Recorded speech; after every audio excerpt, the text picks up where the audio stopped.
Study with चंदन। मैं चंदन कुमार आप सभी का स्टडी विद चंदन में स्वागत करता हूं। आज हम लोग फिर से डेली करंट अफेयर्स तारीख 25 दिसंबर 2025 का लेकर आ गया हूं। सबसे पहले हम लोग देखेंगे रिवीजन क्वेश्चंस, और आज का हमारा रिवीजन क्वेश्चंस है कल जो हम लोगों ने डिस्कस किया था उन्हीं को हम लोग एक एक करके देखेंगे और अपना रिवीजन करेंगे सबसे पहले। तो चलिए स्टार्ट करते हैं रिवीजन क्वेश्चंस। पहला क्वेश्चन है हमारा, भारत और ओमान के बीच दिसंबर 2025 में किस तरह का ट्रेड एग्रीमेंट हुआ है? तो CEPA, FIFA male player of the year 2025 Ousmane Dembele, FIFA महिला प्लेयर ऑफ द ईयर 2025 खिताब एताना बोनमाटी। राष्ट्रीय अल्पसंख्यक अधिकार दिवस दो कब मनाया जाता है? तो 18 दिसंबर को मनाया जाता है। मेरियम वेबस्टर का 2025 वर्ड ऑफ द ईयर किस शब्द को चुना गया है? तो श्लोक को चुना गया है। गणतंत्र दिवस समारोह 2026 के लिए मुख्य अतिथि भारत का कौन रहने वाला है? तो उर्सुला वॉन डेर और एंटोनियो कोस्टा, जो कि यूरोपीय यूनियन के सदस्य हैं। ठीक है, अध्यक्ष और मेंबर्स हैं। अपने राष्ट्रीय व्यंजनों क्यूसिन के लिए यूनेस्को की अमूर्त सांस्कृतिक विरासत की सूची किसे मान्यता दिया गया है? तो इटली को मान्यता दिया गया है। किसने फीफा इंटरकॉन्टिनेंटल कप 2025 का खिताब जीता? तो पेरिस सेंट जर्मेन ने जीता है। ब्लूमबर्ग 2025 की सबसे अमीर परिवारों की सूची में शामिल होने वाला भारत का एकमात्र परिवार कौन सा है? तो अंबानी परिवार है। निम्न में से कौन 2025 में सबसे ज्यादा खोजा जाने वाला शब्द है? तो जेमिनी है। निम्न में से किस शहर में भारत का पहला नेचर थीम वाला एयरपोर्ट बनाया गया है? तो गुवाहाटी, असम। आज का हमारा पहला क्वेश्चन है, प्रश्न है, संसद में मनरेगा के स्थान पर पारित किए गए विकसित भारत जी राम जी विधेयक 2025 के अनुसार वर्ष में कितने दिनों के रोजगार की वैधानिक गारंटी दी गई है? तो 125 दिन की, पहले जो है 100 दिन की हुआ करता था, तो अब 125 दिन का दिया गया है। सॉरी, वीजी ग्राम का मतलब है विकसित भारत गारंटी फॉर रोजगार एंड आजीविका मिशन ग्रामीण। ठीक है, राष्ट्रपति ने बीबी जी राम जी विधेयक 2025 को मंजूरी दे दी है। अब यह विधेयक कानून बन गया है। इसके तहत ग्रामीण परिवारों को अब साल में 125 दिन रोजगार मिलेगा।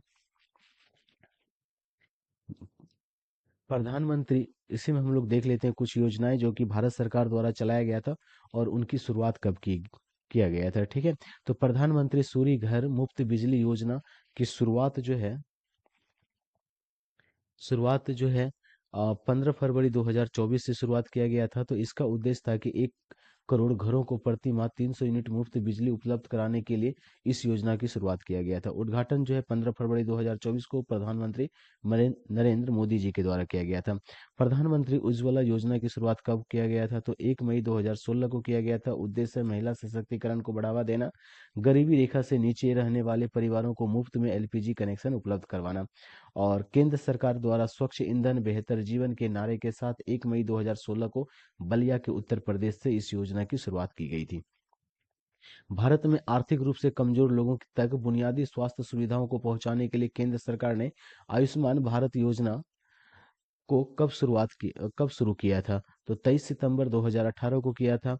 भारत को डिजिटल तौर पर सशक्त बनाने के लिए केंद्र सरकार ने डिजिटल इंडिया कार्यक्रम को कब शुरू किया था? तो 1 जुलाई 2015 को किया था। भारत को एक विनिर्माण हब के रूप में विकसित करने के लिए केंद्र सरकार ने मेक इन इंडिया योजना कब शुरुआत किया था? तो 25 दिसंबर 2014 को शुरुआत किया था। प्रधानमंत्री जन धन योजना का शुभारंभ कब हुआ था? तो 28 अगस्त 2014। स्वच्छ भारत मिशन का शुभारंभ कब किया गया था? तो 2 अक्टूबर 2014 गांधी जी की जयंती पर किया गया था इनको लॉन्च। बेटी बचाओ बेटी पढ़ाओ योजना कब शुरू की गई थी? तो 22 जनवरी 2015 आपको ये याद रखना है बिल, क्योंकि बीजेपी का एक नेता को जो है हाल फिलहाल में जो सेंगर नाम के हैं उनको जमानत में मिला है, तो इस कारण से जो है ये योजना थोड़ा सा क्या है, लाइट में है। तो बेटी बचाओ बेटी पढ़ाओ योजना, तो आप बोल सकते हैं 22 जनवरी 2015 को ये प्रारंभ किया गया था। प्रधानमंत्री मुद्रा योजना का शुभारंभ कब हुआ था? तो 8 अप्रैल 2015 को हुआ था। आज का हम लोग दूसरा प्रश्न को देखते हैं, भारत और किस देश के बीच एवियांद्र 2025 नामक संयुक्त हवाई अभ्यास किया गया है? तो रूस और भारत के बीच किया गया है। आ, देश भारत और रूस है। अभ्यास का नाम है एवियांद्र 2025 और ये कब से कब तक रहा? 15 से 22 दिसंबर 2025 तक ये चला।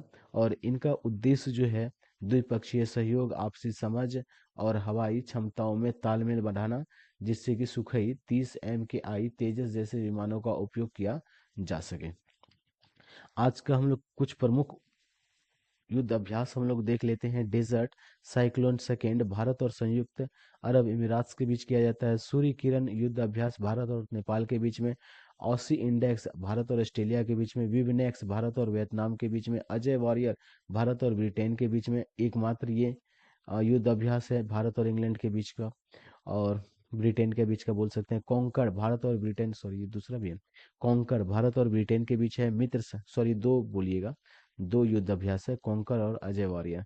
मित्र शक्ति भारत और श्रीलंका के बीच में। सिलिनेक्स भारत और श्रीलंका के बीच में। समुद्र शक्ति भारत और इंडोनेशिया के बीच में। जुलाई स्टॉर्म रूस। बोंगो सागर्स भारत और बांग्लादेश के बीच में। शक्ति भारत और फ्रांस के बीच में। वरुण भारत और फ्रांस के बीच में। वरुण भारत और फ्रांस के बीच में है। गरुड़ भारत और फ्रांस के बीच में है। सिन्यू मैत्री भारत और जापान के बीच में है। धर्म गार्जियन भारत और जापान के बीच। वीर गार्जियन भारत और जापान के बीच। जिमैक्स भारत और जापान के बीच है। युद्ध अभ्यास भारत और अमेरिका के बीच में। टाइगर कार्लो भारत और अमेरिका के बीच में। इंदिरा भारत और रूस के बीच में है। मालाबार युद्ध अभ्यास ये चार देश मिलकर करता है। भारत, अमेरिका, ऑस्ट्रेलिया और जापान। इस बार जो है ये कहाँ पे आयोजित किया गया था? गुआम में किया गया था। खान क्वेस्ट सैन्य अभ्यास मंगोलिया और भारत के बीच में किया जाता है। टेलीसेवन सेवर नामक सैन्य अभ्यास संयुक्त राज्य अमेरिका और ऑस्ट्रेलिया के बीच में किया जाता है। उल्बी फ्रीडम सैन्य अभ्यास अमेरिका और दक्षिण कोरिया के बीच में किया जाता है। अभ्यास मैत्री भारत और थाईलैंड के बीच में किया जाता है। ब्राइट स्टार मिस्र और अमेरिका, साथ ही साथ जो है भारत को भी इस बार आमंत्रित किया गया था। और जापाड़, तो ये जापाड़ जो है रूस और बेलारूस के बीच में मिलकर के ये युद्ध अभ्यास किया जाता है, जापाड़। और तीसरा प्रश्न पर आज का आ जाते हैं हम लोग। किस स्थान पर लोसार महोत्सव का आयोजन किया गया था? तो हमारा उत्तर हो जाएगा लद्दाख। तो देखिए लोसार पर्व जो है ये लद्दाख के अंदर मुख्य रूप से मनाया गया। और ये मुख्य रूप से कहाँ कहाँ मनाया जाता है? लद्दाख हो गया, सिक्किम हो गया, भूटान हो गया, नेपाल हो गया, अरुणाचल प्रदेश हो गया। और ये मोनपा समुदाय द्वारा ये आयोजित किया जाता है। जैसे कि तिब्बती बौद्ध संस्कृति वाले क्षेत्र में इनको मनाया जाता है, जो तिब्बती नव वर्ष का आगमन का क्या है? प्रतीक है। लद्दाख, इसे लद्दाखी नववर्ष के रूप में क्या किया जाता है? मनाया जाता है, जिससे कि धार्मिक अनुष्ठान और सांस्कृतिक कार्यक्रम आयोजित किए जाते हैं। सिक्किम की यदि हम लोग बात करें तो फोंडम और रूमटेक मठों के में खास तौर पे यह मनाया जाता है, जिसमें पारंपरिक व्यंजन और नृत्य की शामिल होता है, आयोजन किया जाता है। अरुणाचल प्रदेश में मोनपा जनजाति द्वारा खास करके तवांग क्षेत्र में फरवरी से मार्च के बीच में मनाया जाता है। नेपाल में सोनम लोसार या तामू लोसार के रूप में गुरुंग समुदाय के द्वारा इसे मनाया जाता है। किनको? लोसार महोत्सव को। तो नेपाल में कौन सा समुदाय हो गया? आपका गुरुंग समुदाय हो गया। और अरुणाचल प्रदेश में कौन सा समुदाय हो गया? आपका तवांग क्षेत्र के बीच में मनाया जाता है, मोनपा जनजाति हो गया। सिक्किम में फोडोंग और रूमटेक मठों के द्वारा खास तौर से इसे मनाया जाता है। और लद्दाख में जो है इसे नववर्ष के रूप में मनाया जाता है, जिसका धार्मिक अनुष्ठान किया जाता है। ठीक है। और जो लद्दाख में तो कौन सा, ठीक है, जो तिब्बती बौद्ध धर्म को मानते हैं, संस्कृति मानने वाले लोग हैं, या फिर मोनपा जो समुदाय के लोग हैं, उनके द्वारा ये लोसार महोत्सव मनाया जाता है। लो से लद्दाख, लो से लोसार। ठीक है। अब कुछ हम लोग पहाड़ी इलाकों के त्योहार को देख लेते हैं, या फिर कुछ राज्यों के हम लोग त्योहार को देख लेते हैं। ठीक है। संगाई फेस्टिवल जो है मणिपुर में मनाया जाता है। संगाई फेस्टिवल मणिपुर में मनाया जाता है। और चेरा ओबा उत्सव जो है मणिपुर में। सिरोई लिली महोत्सव मणिपुर। येसांग महोत्सव Manipur. Kachai lemon Manipur. Ningol Chakouba Manipur. Cherry blossom Meghalaya. खुबानी blossom Ladakh. Herath festival Jammu Kashmir. Khajuraho festival Madhya Pradesh. Onam Kerala. Pongal Tamil Nadu. Son mela Sonpur का मेला बिहार। बीकानेर ऊंट महोत्सव राजस्थान। हरेली छेरछेरा महोत्सव छत्तीसगढ़। नागा मिर्च महोत्सव नागालैंड। सरहुल फेस्टिवल झारखंड। समक्का सरक्का फेस्टिवल तेलंगाना। बथुकम्मा महोत्सव तेलंगाना। गीता महोत्सव हरियाणा। बोनालू उत्सव Telangana. Modhera dance festival Gujarat, Pushkar mela Jaisalmer, desert festival Rajasthan, Hemis festival Ladakh, Parshuram Kund mela Arunachal Pradesh. Bharat ने किस देश से चर्चा में हर रहे ब्लैक कैप्ड कैम्पचिन बंदरों का आयात किया है? तो उत्तर हो जाएगा हमारा दक्षिण अफ्रीका हो जाएगा। तो भारत ने हाल ही में चर्चा में रहे ब्लैक कैप्ड कैप्चिन्स बंदरों का आयात दक्षिण अफ्रीका से किया है, जिन्होंने बेंगलुरु के बनरघट्टा, तो बेंगलुरु में कौन सा जैविक उद्यान है? बनरघट्टा जैविक उद्यान है, में लाया गया है, ताकि प्राणी संग्रहालयों में आनुवांशिक विविधता को बढ़ाया जा सके और संरक्षण प्रयासों को मजबूत किया जा सके। आयातित देश है दक्षिण अफ्रीका है, उद्देश्य है आनुवांशिक विविधता बढ़ाना और संरक्षण उन्मुख प्रबंधन को मजबूत करना।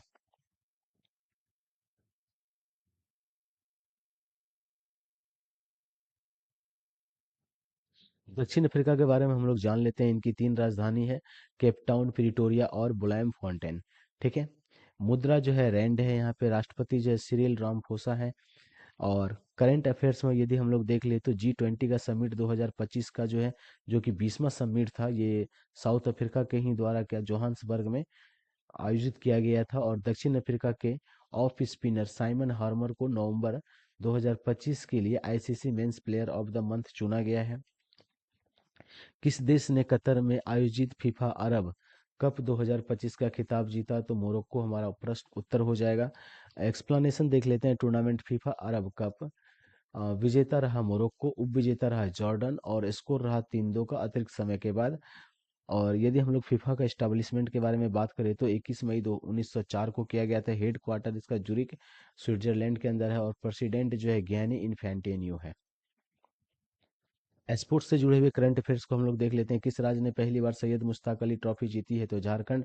बेलारूस की टेनिस खिलाड़ी आरियाना बोलेंस को लगातार दूसरी बार WTA की साल की सर्वश्रेष्ठ खिलाड़ी चुनी गई है। दक्षिण अफ्रीका के ऑफ स्पिनर साइमन हरमन को नवंबर 2025 के लिए ICC men's player of the month चुना गया है। भारतीय खिलाड़ी शेफाली वर्मा को नवंबर 2025 के लिए महिला ICC player of the month का पुरस्कार मिला है। Sultan Azlan Shah hockey cup 2025 Belgium.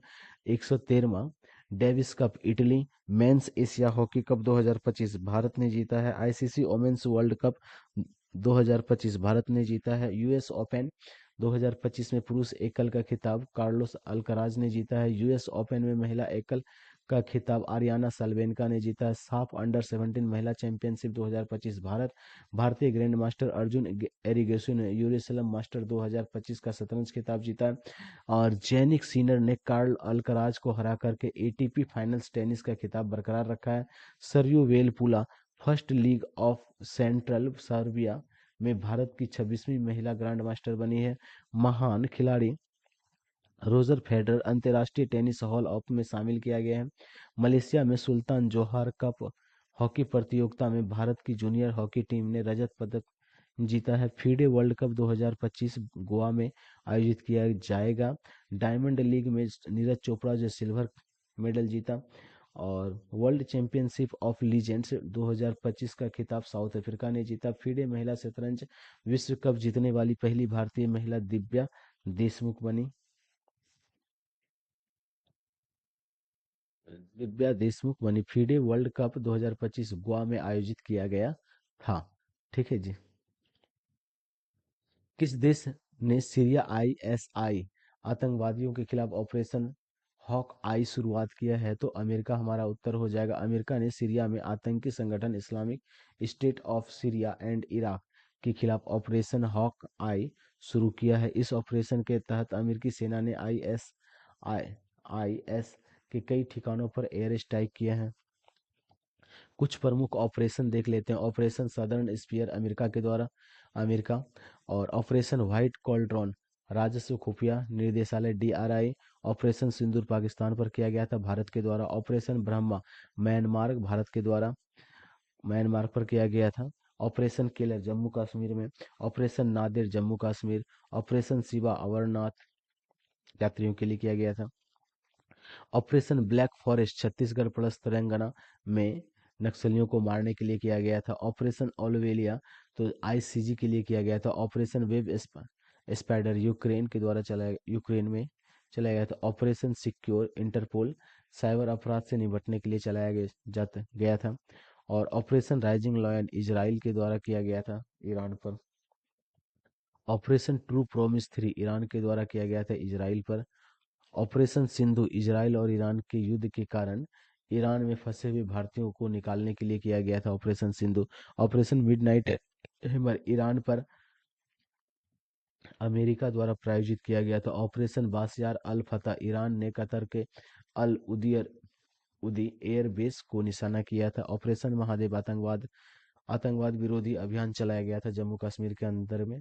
Operation alert Rajasthan और मेघालय बॉर्डर पर चलाया गया था। ऑपरेशन फाल्कन असम गेंडा का अवैध शिकार से बचाने के लिए चलाया गया था। ऑपरेशन सिंदूर में भारत के द्वारा पाकिस्तान के 9 ठिकानों पर हमला किया गया था। तो वो 9 ठिकाने देख लेते हैं कौन कौन से थे।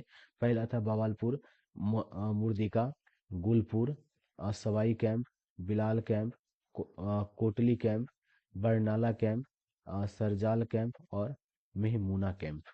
तो ये 3 जगह था जहां पर भारत के द्वारा ऑपरेशन सिंदूर में हमला किया गया था। माइकेला बेट हॉस ब्लू ओरिजिन के NS-37 मिशन पर अंतरिक्ष में जाने वाली दुनिया की पहली व्हीलचेयर यूजर बनेगी। वे किस देश से संबंधित रखती है? तो आपका उत्तर हो जाएगा जर्मनी। और जाने वाली कौन सी महिला है? तो महिला का नाम आपको पता होना चाहिए अंतरिक्ष में जाने वाली, माइकेला बेंट हाउस ब्लू। कौन सा? माइकेला bent house blue.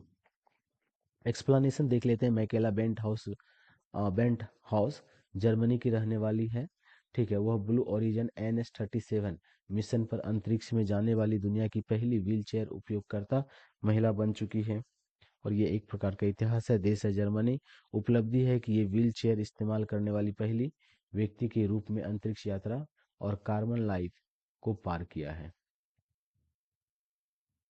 Mission blue origin NS-37 new shepherd mission. किस अंतरिक्ष एजेंसी ने रिस्पॉन्ड बास्केट 2025 जारी किया है? तो इसरो ने जारी किया है। तो भारतीय अंतरिक्ष अनुसंधान इसरो ने रिस्पॉन्ड बास्केट 2025 जारी किया है, जिसके तहत देश भर के विश्वविद्यालयों और शैक्षणिक संस्थाओं के अनुसंधान प्रस्ताव आमंत्रित किए जाएंगे। ठीक है, आपके पास कुछ है ऐसा जो आप दे सकते हैं साइंट, तो आप उनको प्रोवाइड करवाइए। और इस पहल का उद्देश्य शैक्षणिक अनुसंधान को इसरो की वर्तमान और भविष्य की अंतरिक्ष मिशन आवश्यकताओं के साथ जोड़ना है, ताकि उन्नत वैज्ञानिक शोध सीधे राष्ट्रीय अंतरिक्ष लक्ष्यों में योगदान दे सकें। इसरो की स्थापना 1969 में किया गया था। मुख्यालय इसका बेंगलुरु कर्नाटक के अंदर में है। अभी वर्तमान अध्यक्ष जो है इसकी वी नारायणन है।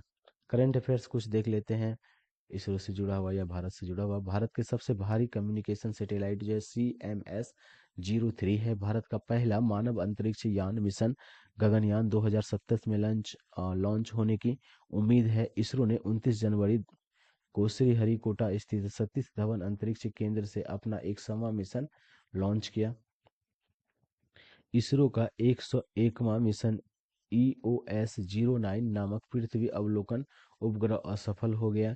इसरो ने किस रॉकेट की मदद से स्पेसएक्स मिशन का सफल परीक्षण किया? तो उत्तर हो जाएगा PSLV C60-60। इसरो का पहला एनालॉग अंतरिक्ष मिशन लेह लद्दाख में लॉन्च किया गया। नासा और इसरो के बीच में जो संयुक्त प्रोजेक्ट है निसार पर दोनों मिलकर के काम कर रहे हैं। बॉन्डी बीच हमले के बाद किस देश ने गन बाय बैक स्कीम की घोषणा की है? तो ये हमारा प्रश्न का उत्तर हो जाएगा ऑस्ट्रेलिया। ऑस्ट्रेलिया। एक्सप्लेनेशन देख लेते हैं। इस घटना के बाद इसका उद्देश्य है कि जो अवैध और अतिरिक्त हथियार हैं उनको क्या किया जाए, सरकार के द्वारा वापस ले लिया जाए। ऑस्ट्रेलिया को एक नज़र में देखते हैं। ऑस्ट्रेलिया की राजधानी कैनबरा। ऑस्ट्रेलिया की राजधानी कैनबरा। ऑस्ट्रेलियाई मुद्रा मुद्रा जो है इनकी ऑस्ट्रेलियाई डॉलर है। और प्रधानमंत्री जो एंथोनी अल्बानीज हैं। करंट अफेयर्स देख लीजिए ऑस्ट्रेलिया से जुड़ा हुआ कुछ। ऑस्ट्रेलियाई पर्यटन विभाग का ब्रांड एम्बेसडर सारा तेंदुलकर ऑस्ट्रेलियाई दुनिया का पहला देश बन गया जिसने 16 वर्ष से कम उम्र के बच्चों के लिए इंटरनेट मीडिया को पूरी तरह से प्रतिबंध कर दिया है। फिलिस्तीन को औपचारिक रूप से मान्यता देने की घोषणा भी सर्वप्रथम ऑस्ट्रेलिया ने, पहले तो फ्रांस ने किया था, उसके बाद ऑस्ट्रेलिया भी कर दिया है। ठीक है, ऑस्ट्रेलियाई शोधकर्ताओं द्वारा ऐतिहासिक वैज्ञानिक सफलता में इन विट्रो फर्टिलाइजेशन IVF का उपयोग करके पहले कंगारू का भ्रूण सफलतापूर्वक बनाया है। भारत और ऑस्ट्रेलिया के बीच संयुक्त ऑस्ट्रिया हिंद होता या फिर इंडेक्स हम लोग बोलते हैं, ऑस्ट्रिया इंडेक्स बोलते हैं, ऑस इंडेक्स। ऑस्ट्रेलिया के बीच ऑस्ट्रेलिया के डेकिन विश्वविद्यालय और वोलोंगोंग विश्वविद्यालय ने गुजरात की गिफ्ट सिटी में अपना कैंपस स्थापित किया। ऑस्ट्रेलिया में मोनाश यूनिवर्सिटी के शोधकर्ताओं ने दुनिया की पहली बायोनिक आंख डेवलप किया है। चर्चे में इस साल रहा राइट टू डिस्कनेक्ट कानून, जो कि 16 साल से कम उम्र के बच्चों के लिए सोशल मीडिया बैन कर दिया गया ऑस्ट्रेलिया के अंदर में। राष्ट्रीय गणित दिवस जो है कब मनाया जाता है, तो कब मनाया गया था 2025 का, तो आप बताएंगे कि 22 दिसंबर को। और 22 दिसंबर हर एक साल राष्ट्रीय गणित दिवस श्रीनिवासन रामानुज की जयंती को याद करते मनाया जाता है। वर्ष 2011 में भारत सरकार ने 22 दिसंबर को औपचारिक रूप से श्री निवासन रामानुज की जयंती के रूप में राष्ट्रीय गणित दिवस के रूप में इन्हें घोषित किया। 2025 की जो थीम था, mathematics art and creativity, mathematics for a better world. कुछ महत्वपूर्ण दिवस देख लेते हैं। 1 दिसंबर वर्ल्ड एड्स डे, 2 दिसंबर राष्ट्रीय प्रदूषण नियंत्रण दिवस, 3 दिसंबर राष्ट्रीय दिव्यांगजन दिवस, 4 दिसंबर अंतर्राष्ट्रीय चीता दिवस, 5 दिसंबर विश्व मृदा दिवस, 7 दिसंबर सशस्त्र सेना झंडा दिवस, 9 दिसंबर अंतर्राष्ट्रीय भ्रष्टाचार विरोधी दिवस, 10 दिसंबर वर्ल्ड ह्यूमन राइट दिवस, 11 दिसंबर यूनिसेफ स्थापना दिवस, 12 दिसंबर अंतर्राष्ट्रीय सार्वभौमिक स्वास्थ्य कवरेज दिवस, 14 दिसंबर राष्ट्रीय ऊर्जा संरक्षण दिवस, 16 दिसंबर विजय दिवस, 19 दिसंबर गोवा मुक्ति दिवस, 18 दिसंबर अंतर्राष्ट्रीय प्रवासी दिवस। Previous question of the day देख लेते हैं। हाल ही में भारत के मुख्य सूचना आयुक्त किसे नियुक्त किया गया था, तो आपको बताना है राजकुमार गोयल को नियुक्त किया गया। और आज का क्वेश्चन देख लेते हैं, प्रेस क्लब ऑफ इंडिया की पहली महिला अध्यक्ष कौन बनी, तो ये आप बार बार हम लोग इसको डिस्कस कर चुके हैं, संगीता बरुआ। तो उत्तर आज का भी हो जाएगा क्या, संगीता बरुआ। आज के लिए बस इतना ही, धन्यवाद, आप हमारे साथ जुड़े रहें। आपको अच्छी लगती है तो हमारा चैनल सब्सक्राइब कीजिए, नहीं अच्छी लगती तो जाइए, ठीक है। Thank you.